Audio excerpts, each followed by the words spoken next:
Hello and welcome to the Public Sector I Heart You podcast. Today I'm joined by Joanna Killian from the Local Government Association. I'm Rebecca Davis, Chief Executive at West Midlands Employers, and we're going to be talking a little bit about local government, a little bit about careers and a little bit about Joanna's leadership journey. So let's get started. Firstly, thank you for joining us today, Joanna. Now, I know you are Chief Executive at the Local Government Association, but some of those listening might not be familiar with the LGA and the role that you play in the sector. So just tell us a little bit about the Local Government Association. Yeah. As you say, my name's Joanna Killian. I'm Chief Exec at the Local Government Association, and I've been in that role since March 2024, and it's flown by. The Local Government Association exists to promote local government. We are there to make sure that the interests of a hugely different family of organisations are heard in government. We exist to support local government, to make beautiful councils even more wonderful, and to engage with them when they need improvement as well. Brilliant. I know I've worked in local government for 20 years and the LGA has always been such a central part of the sector. Just tell me a little bit about what your experience has been like joining, because it's quite an exciting time to be in the sector, I think. Yeah. So I'm an absolute fan of local government. I know that every day colleagues across local government, fantastic politicians, are changing the lives of individuals, from the most vulnerable, children and adults, right through to sort of securing economic growth that will make sure that people are in jobs and roles that are enhancing their quality of life. So I'm an absolute sort of passionate advocate of local government. And for me, joining as Chief Exec of the Local Government Association is like the pinnacle of my career. It is about being the figurehead of the organisation, being able to sort of demonstrate consistently across Whitehall funders that local government is the most incredible partner, can deliver the missions of this government, but can do it with high levels of integrity and with democracy at the heart of it. So the Local Government Association at the moment is just a great place to work. We do have a new government and we've been sort of frenetically busy actually in and out, talking to ministers, officials about a new partnership between central and local government. Of course, arguing for all the resource and capabilities that we need to make our sector hum even more loudly. So it's a really, really great time to be there. There definitely feels there's a momentum and a different tone and a different level of engagement and a bit of excitement, I think, across the sector about what could be possible. No, absolutely. So focusing a little bit on local government, it often gets a bit of bad press, I think, doesn't it? We hear about the bad stories in the news, but some of those great stories, I think, often go unheard about. So if you were sort of telling someone about why local government was such a great place to work, who might be thinking about coming into our sector or transferring out another part of the public sector, what would be your sort of elevator pitch to them about why they should come and join local government? I think if you are really interested in working in a sort of dynamic, productive, energising sector where you absolutely can be guaranteed that you could, say, change the life of a young person who might have had a really tough time through school, who could be sort of transformed into a sort of perfect person in a great role, then local government is the place to be. If you are passionate about the environment, local government is at the forefront, actually, of making change happen in places to manage the consequence of climate change, support adaptation, and to invest in new technologies. If you are really, really interested in making sure that people are safe and well and can thrive at home, you'd love a career working with us, supporting vulnerable older people. If you're a lawyer wanting to make a huge change, we do some of the most interesting work in the country. Interesting and complicated. And really complex, but inspiring, motivational, complex. And it's a place where you can start in one role and sort of thread your way through and know that you can make a difference and genuinely have a really fulfilling career. Yeah, no, absolutely. It's what attracted me all those years ago. I think one thing which is changing with the times, though, is that people just don't tend to stay in a career for the whole life of their world of work, do they? They move Yeah. around. We're doing a lot of work to talk about squiggly careers where people Yeah. jumble around different sectors, and I think that adds huge value. Yeah. So it's probably a good segue in to tell us a little bit about your leadership journey and where your career started and some of the sort of the highlights for you. Yeah. So I had a bit of a squiggly career, but actually you might look at my CV and think, God, it's really sort of boringly conventional. But it wasn't, in a way it was a sequence of decisions that led me into this fantastic role. But I was the first person in my family to go to university. I left university, didn't know what to do, but I ended up in investment banking and absolutely hated it. And then saw, after a period of travel, a temporary job working for a council in sort of housing and homelessness. And my friends in the city thought I was absolutely lost my mind doing this. But I found myself in a great team, working with communities, and felt truly inspired. It sort of spoke to me and my upbringing. It was a complex upbringing. So I just found myself, in love and feeling that I could sort of make a difference.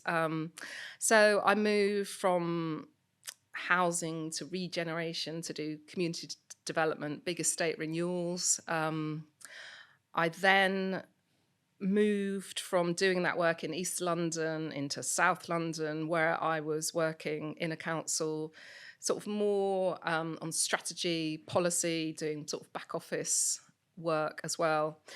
I then became a regulator, so I helped set up the housing inspectorate a very long time ago. And again, that, people were a bit curious about why I would move from a sector I loved to a sector that was regulating us. But again, that enabled me to work around the country, actually to make a difference. Actually, some of the stuff that we saw was not brilliant, but it just gave an insight into working in government as well. So having been a regulator, including supporting performance improvement in councils, I went to be finance director at Essex County Council. I'm not a finance person, but it happened to be a role where you didn't need to be qualified. So I sort of jumped to that. I mean, these are the squiggles in your career, actually. And from there, I became chief exec at Essex County Council for the first time, but always trying to hone my sort of personal development around the edge of that. My passion is housing. Counties don't do housing. So I became a board member of a big registered social landlord, so I could sort of keep in touch with that. And after a long time in Essex, I went and became a consulting partner with KPMG, which again, fascinating in terms of skills development. Step outside of the sector, isn't it? Yeah, but really interesting place to work. A place, I think, incredibly progressive in terms of diversity, inclusion, social mobility. But, I travelled around the world and I learned a lot about the public sector. But then stepped back into our local government sector when I went to be chief exec at Surrey County Council, supported them to sort of really change their financial base, deliver service improvement, and absolutely loved my time, but then attracted into the LGA a few months ago. So that's my whirlwind, sort of semi-accidental, sort of squiggly career. Oh, fabulous. No, thank you for sharing that. I think it's showing that there isn't always a linear path in local government, is there? It is about a whole range of different disciplines, professions, and people accumulate skills and different experiences, which, is our job to help create, people and leaders which represent that diversity as well. Yeah. It was interesting there. You talked about your time sort of out of the public sector and sort of coming back in. And I know certainly working at a regional level, one of the challenges I often find is that line of sight to the front line. And I sort of miss that. And I think a lot of colleagues say as they progress, they really kind of miss that hands-on experience of being able to see the difference and feel it. How do you keep your handle on that? Because I heard you speak recently at Harrogate where you were talking about that. And I just thought it was fascinating sort of. Yeah, I mean, it is one of the dilemmas, I think, as you sort of imagine your career and take sort of career steps. For me personally, my sort of connection and empathy with people who have received the services I'm accountable for, particularly as a chief exec, but also when I was chair at St Mungo's, a homeless charity. I think you can't perform well, you can't make really tough decisions. You can't provide sort of strong, real leadership to your teams unless I think you always have an eye to what is happening. And that means, spending time with teams. It's listening to the feedback of customers. It's working with politicians in their places, because they will always have a view about what they see and what they would like to be different. So I think you have to do all of these things together to be sort of consistent and effective.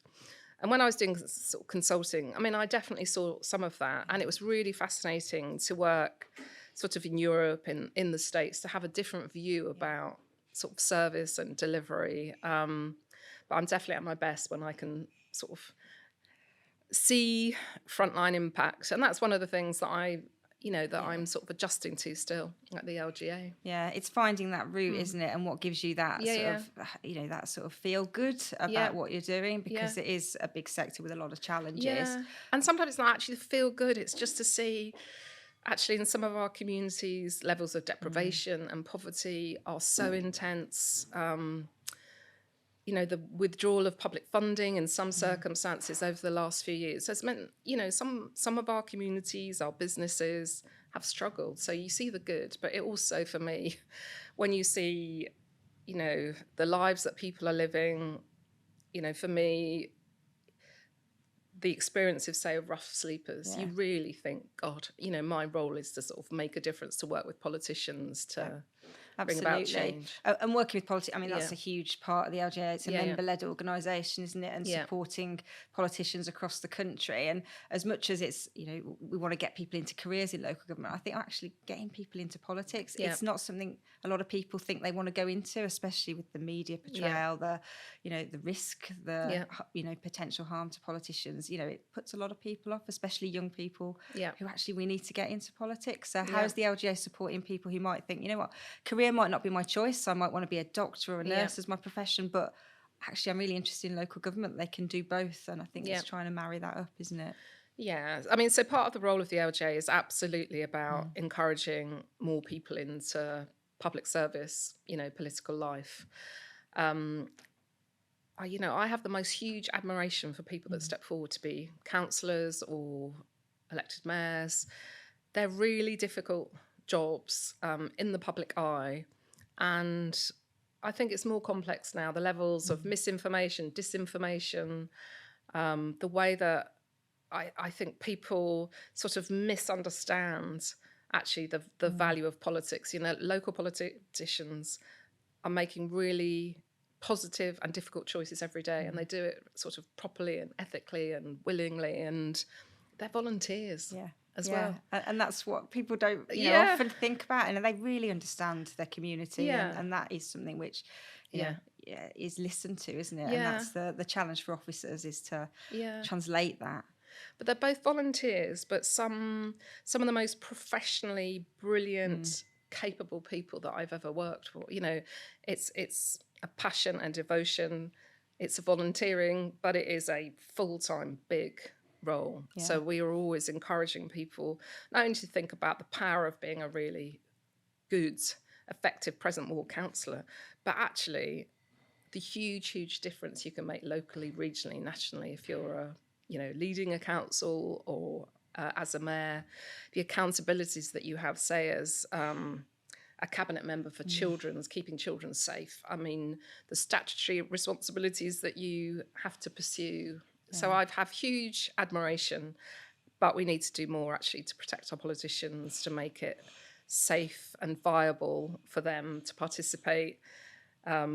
This new government is, I think, exploring new ways to encourage more participation, like remote participation when needed. But we have to keep our democracy thriving. Absolutely.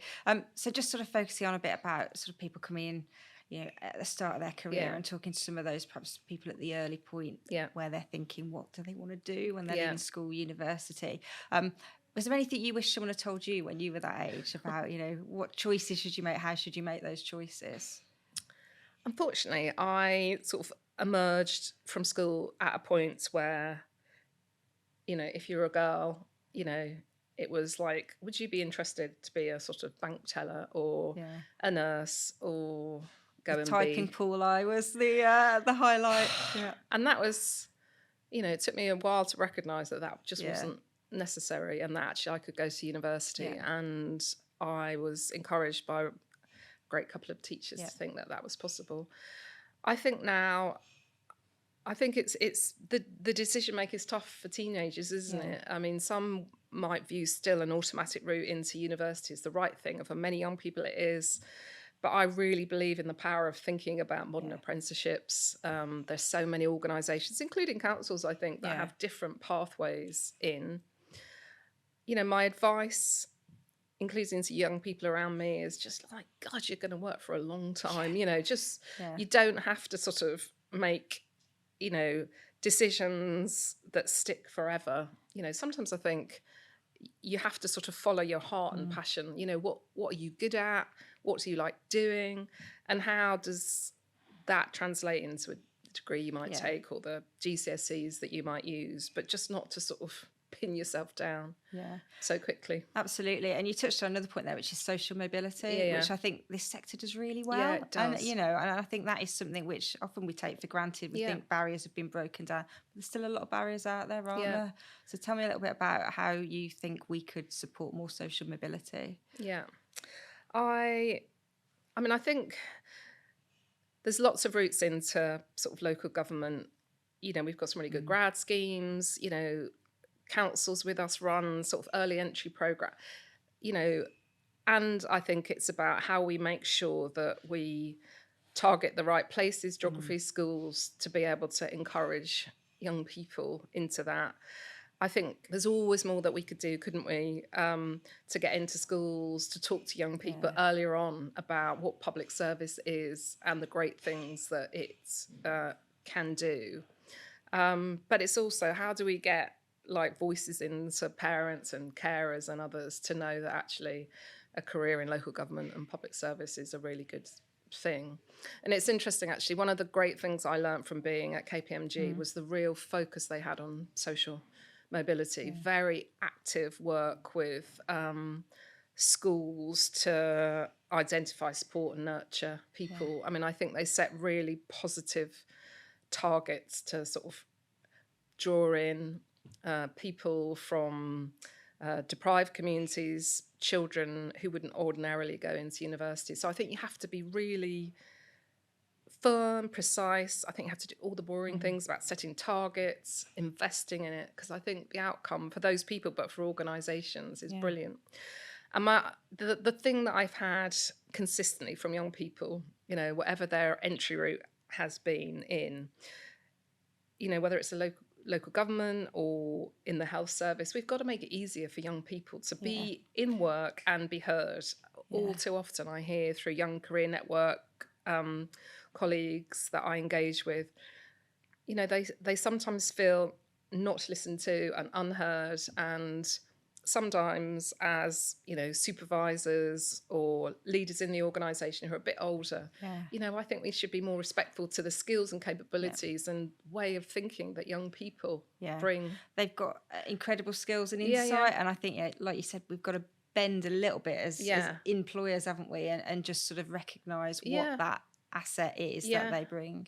And higher skill levels. I mean, I've sat with some of my colleagues, in Surrey, and more recently in my organisation. They know more. They think, some of the people that I work with, they think differently. They've got higher skill levels than I have. And it's just like we've got to be able to use those and find ways of rewarding them and enabling those to underpin career progression, I think. Yeah, absolutely. I feel like we're on the cusp of a real change in that workforce as well. So thank you so much, Joanna, for joining us today. I really appreciate it. And it's been lovely to sort of share some of your insights with our listeners. So thank you again. Yeah, thank you very much.